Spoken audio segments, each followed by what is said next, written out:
What Van Ranst is discussing is simply shocking. Van Ranst in fact explains how he has fooled the entire Belgian population during the swine flu through fear-mongering, out-of-context mortality rates, and media manipulation. He laughingly explains how he managed to impose the vaccine for the swine flu on the frightened Belgian population, a vaccine produced by the pharmaceutical companies he worked for. Thank you very much, Ab. Thanks for the invitation.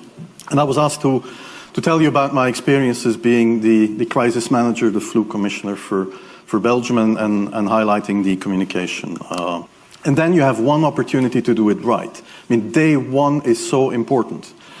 In day one, you start your communication with the press, with the people, and you have to do it right. I mean, you have to go for one voice, one message. In Belgium, they chose to appoint a non-politician to do that. I mean, I have no party affiliations, and that makes things a little bit, at that time at least, a little bit easier, because you're not attacked politically, majority, minority. That doesn't come into play, and that was a huge advantage. The second advantage is that you can play in Brussels the complete naive guy and get a lot more done than you would otherwise be able to do.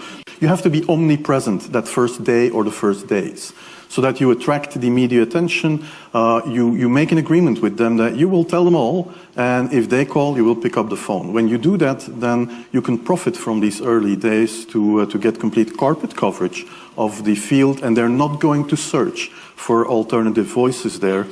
And if you do that, that makes things a lot easier. These first weeks, that's easy street. When you have no opposition and everybody needs news and they can come to you for news, you can bring quite a lot of neutral information, and it is picked up, and it is well, the news is brought the way you bring it, and that is you can only do that in the first couple of weeks or months. And then you have to say, okay, well, we will have H1N1 deaths. Of course, that would be unavoidable. I used there Sir Donaldson's quote, where he said that in the UK, by the peak of the epidemic, 40 people would die per day at the end of the summer. So 62 at that time million people in the UK, 40 deaths a day. I worked it out for Belgium. That would be 7 deaths a day at the peak of the epidemic. I used that in the media. 7 Belgian flu deaths per day at the peak of the epidemic would be realistic. That is true in every year, even interpandemically. That is very, very conservative. However, talking about fatalities is important, because when you say that, people say, wow, what do you mean? People die because of influenza? And that was a necessary step to take. And then, of course, a couple of days later, you had the first H1N1 death in the country, and the scene was set and it was already talked about. And then you had to pick who is going to be vaccinated first. And then, well, women and children first, whatever. I mean, risk groups, they were important.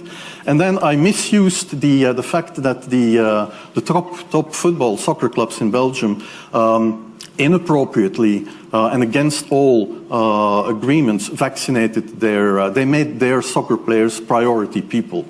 So I said I can use that, because if the population really believes that this vaccine is so desirable that even the soccer players would be dishonest to get their vaccine, I said, okay, I can play with that. So I made a big fuss about this. This is Van Ranst is raving mad.